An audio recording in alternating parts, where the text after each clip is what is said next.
Shalom saudara-saudaraku yang kekasih dalam Tuhan Yesus Kristus. Kita kembali berjumpa untuk bersama merenungkan kebenaran firman Tuhan yang terambil dari Kisah Para Rasul, pasal yang ke-5, ayat yang ke-12 hingga ayatnya yang ke-16.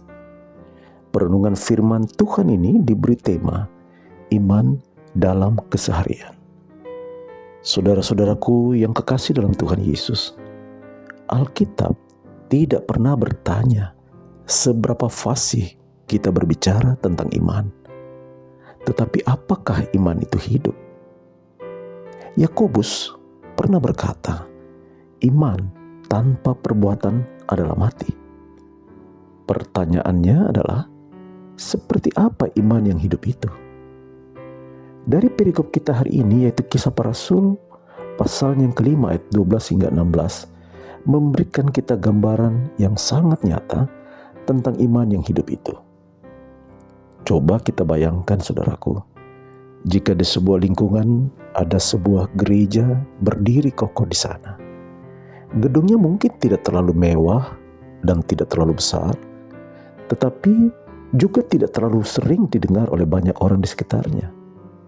Tapi ketika ada orang sakit, ada orang yang berduka cita, ataukah ada orang yang sangat membutuhkan bantuan, masyarakat di sekitar tempat itu akan berkata, silakan pergi ke gereja itu.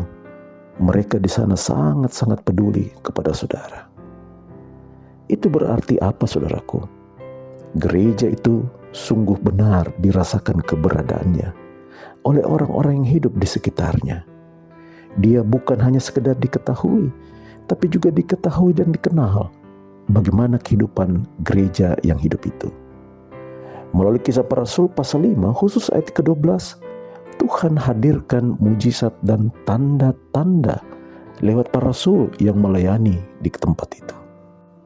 Lukas sebagai penulis Kisah Para Rasul sungguh tidak menekankan bahwa pentingnya tanda dan mujizat itu, melainkan dampaknya, yaitu hidup orang lain bisa dipulihkan. Dan inilah iman yang hidup itu, yaitu iman yang menghasilkan perbuatan baik, bukan sekedar pengakuan. Ini sekaligus menjadi sebuah kesaksian iman, sehingga orang segan, tapi juga menghormati persekutuan itu. Dan apa yang dilakukan persekutuan itu ternyata tidak selalu membuat orang datang, sehingga jumlah mereka terus bertambah banyak, tetapi persekutuan itu juga keluar untuk menjangkau mereka yang sakit, yang diletakkan di pinggir jalan. Itu yang diungkapkan dalam Kisah Para Rasul ini. Iman yang hanya tinggal di mimbar dan menggemakan suaranya dalam ruang gereja, alias tidak bergerak keluar, adalah iman yang mati. Memang kita bukan para rasul yang harus membuat tanda dan mujizat. Kita adalah orang-orang yang telah menerima kasih Tuhan Yesus melalui pengorbanannya di kayu salib. Karena itu kita harus memiliki iman yang hidup itu, yaitu iman yang hadir, iman yang peduli, dan yang berdampak positif bagi dunia ini. Mungkin kita perlu bertanya kepada diri kita, sejauh mana iman kita terwujud dalam kehidupan yang memuliakan Tuhan dan menjadi berkat melalui kehidupan ini bagi orang lain? Sejauh mana kita menghidupkan iman itu bagi orang lain?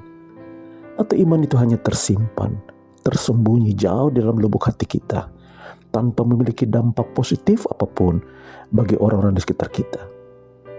Tuhan Yesus datang dengan kepedulian yang indah buat kita semua. Dia juga yang telah memanggil dan sekaligus mengutus kita untuk menjadi berkat bagi dunia ini. Tunjukkan iman itu, wujudkan iman itu dalam kehidupan keseharian kita.